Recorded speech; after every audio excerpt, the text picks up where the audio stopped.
Hi, Jason Vaughan, portrait photographer.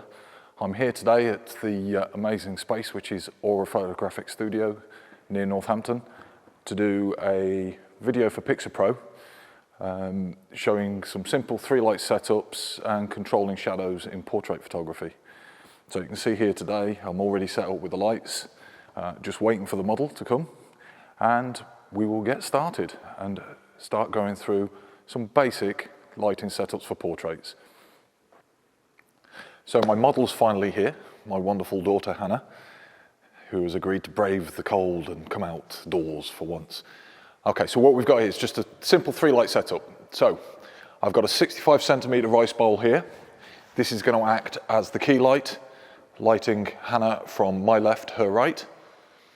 We've got a strip box gridded down the back so that none of the light is going to fall onto the background. This is going to give a rim light down the side to separate her from the backdrop. And then we've got a nice big 6 foot by 4 foot softbox here, which I'm using as the fill light. Now, I like to use as big a modifier as possible for the fill to keep it nice and soft. We're using a fairly small light source for the key light. And what you'll see is as I build it up, how that will form the shadows, then the rim light will add the separation, and the fill light will add the fill onto this side to lift those shadows so that we don't get too dark an image and we get the nice pretty face in with the makeup that she spent hours doing. Okay, so I'm just going to grab my camera off the tripod and we're going to shoot a few shots. So I'm going to start off, I'm just going to shoot one shot just with the key light. I'm then going to add the rim light, shoot another shot, and I'm then going to add the fill. And I'll put those up as we go along. So first one, sit up nice and tall for me, chin down a little bit, eyes to me, keep looking at me. That's it. There we go, hold that still. So there we've got the first shot there, just with the key light. So we've got lighting coming in from this side, just lighting this side of the face, dropping off into shadow on the other side. What I'm going to do now is I'm going to turn on the rim light. Now this will just add a little bit of separation from the background because she's just disappearing into the background a little bit there. So we're just going to come in here, grab focus, hold that there, keep looking at me. And on that you can see a nice light coming down the sides, lighting the hair so that it doesn't just disappear into that background. A little bit of a light, he says, going down over the shoulder, so that we get that separation from the background rather than losing detail into the background. Now what I'm going to do is I'm going to add just this nice big fill here. So I'm switching that light on. And as you'll see on this final image, so chin up again, too much down a touch, eyes to me, keep there. Just straight on, nothing fancy, stay there, keep looking at me. And what we've got there now is that light is just lifting the shadow on that side. So I'm going to get on and shoot a few more of these and then we'll get on to the next setup. So stay there, chin up, chin down a little bit. Okay, so very small change to the setup now. What I've done now is I've taken away that light that was going down the side, giving her the rim light. I've hidden the light behind her so I can't see it, and it's just popping just a little bit of light onto the background, onto that grey, so that we get the separation in that way. So we've still got the same key light, we've still got the same fill light, okay, but we've just taken that other light, placed it behind and just put a spill kill on the front, 7-inch reflector to just pop a little bit of light directly behind her on the background.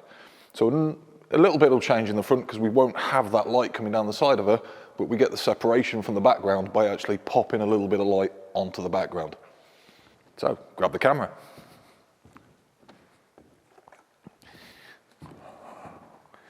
So we're going to do the same as we did before.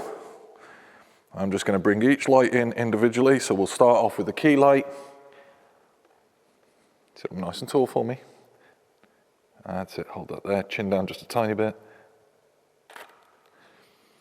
So there we've got, again, the same thing with the key light, a very Rembrandt looking light, where we'll lit down one side, bit of triangular light under the other eye, and then dropping off into shadow on this side. So we're now just going to bring in the background light. So same pose, just sit up nice and tall. That's it, eyes on me. And in there now we've got the light hitting that grey background. So instead of it dropping off into the background and moulding because it goes dark down this side, we've got the light on the back and we keep the separation from the background so that we don't lose any detail on her. And now what we're going to do is we're just going to bring in that fill light.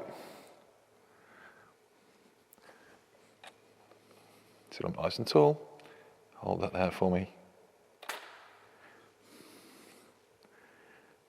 So we've now got the fills just lifting the shadows. It's not getting rid of the shadows completely, but just lifting the shadows on the other side of her face.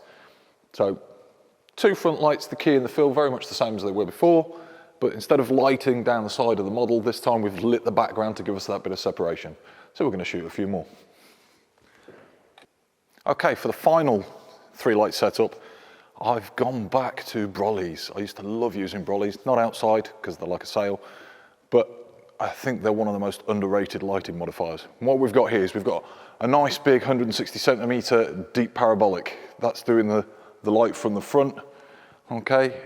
Nice big light. It's giving a little bit of its own fill, but we're still getting a bit of shadow under the chin. You could easily fix that with just putting a reflector underneath, but I actually like it for this shot.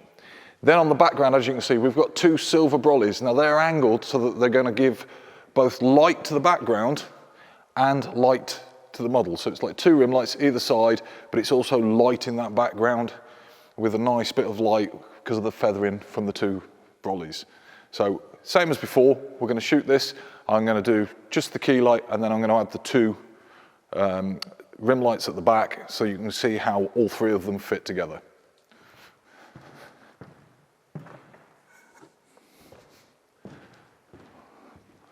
Okay, so sit up nice and tall again for me. So we're just going to turn off the 2 backgrounds and shoot just the key light at the front. So sit up, just tidy the hair off your face a little bit for me, that's it. Beautiful, stay there for me, hold that. Don't move from there, keep looking at me. And you can see from that, fairly dark on the background. We're not losing her detail in the background there, because we've still got this light is actually managing to reach the background, so it's not like earlier where it just fell into complete shadow. Okay, but we've just got a nice flat light, almost like a beauty dish, but huge, okay, coming down onto the model here.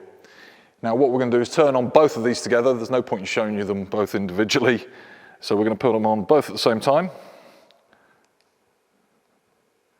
And then I can just show you, hold that there for me, how it all fits together. So from there, we're getting light onto the background, a little bit of flare. I don't mind a bit of flare. Sometimes I'll actually do it on purpose, which was an accident this time, I'll be honest, but you can angle these so you get a bit of flare coming into the lens if you wish, or angle them away. So you'll be able to see from there, rim light and lighting to the background. It's just a grey background, but it works quite nice on your coloured papers and things like that. So 3 lights on each of those setups, each doing their own thing. I'm going to shoot some more.